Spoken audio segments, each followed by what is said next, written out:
and I can't wait to see how it's going to finish out. There are no locks for playing on Sunday. Nobody has punched their ticket yet, but I suggest we look at the top 2 rated players, Andy versus Fausti. We're going to go ahead and jump because that is the battle we want to see. And it is a Catalan. Okay, why not? Why not? Catalan, it is a tried and tested and beloved opening of all grandmasters out there. So white is going for a small positional edge based on the presence of that long bishop, the bishop on the light squared there on g2, which is going to exert a lot of pressure on the queen side. And here it's just a question of whether black can actually neutralize that. Normally you want to be going for, maybe we can hop into the position itself, because I can see the moves coming fast and furious in the other games. But it does seem to have caused, white's last move does seem to have caused Fausti to actually stop and take a pause. You know, normally white is simply going queen takes c4, but there's a b4 square that black can post up a piece.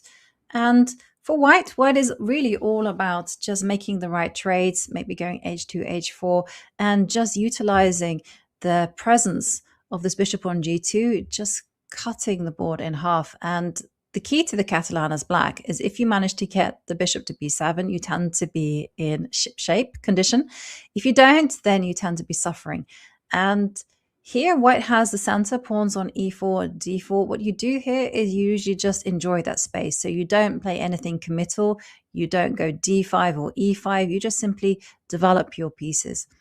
So knight jumping into e5. And the question for black is, where's the breakout? Where's the path to connect the rooks? Not an easy task. Yeah, very good analysis, Yobi. The queen doesn't even have a way to step off of the back row.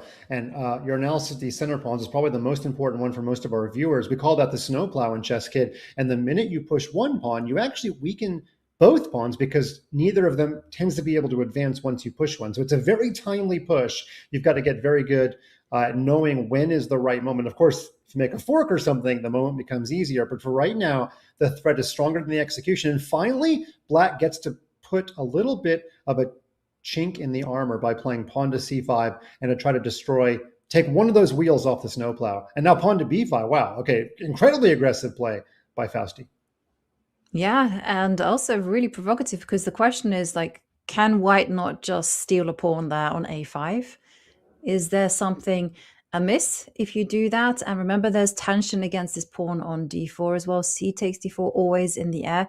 So what is the big idea? And actually we'll find out, because knight takes a5 being played. There's been a trade in the center, but what is Faustino's idea? Okay, so he wants to, as Mike's highlighting, grab that pawn on a4, but can you really get away with that? It's a very awkward construction of pieces. If you can get away with it, not only do you recover your pawn, but your queen finally gets off the back row and you finally connect your rooks. So it must be the main idea. Computer still says that white is much better. Ooh, knight c6. Look at this clever move. Winning a tempo on the rook and disconnecting the queen's protection of the pawn. Also, the knight is just kind of a terror that deep in the heart of Texas. So yeah, Andy's knight is doing some good things there. That was a very nice in-between move. In-between moves, I feel like, are the easiest to miss in blitz chess or even in classical.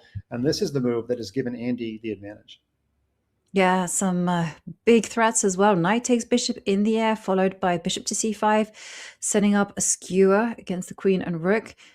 You now, at the very least, you can just take it and pick up that pawn on a4. That's something that you can be looking at. You can try to maximize and go for more.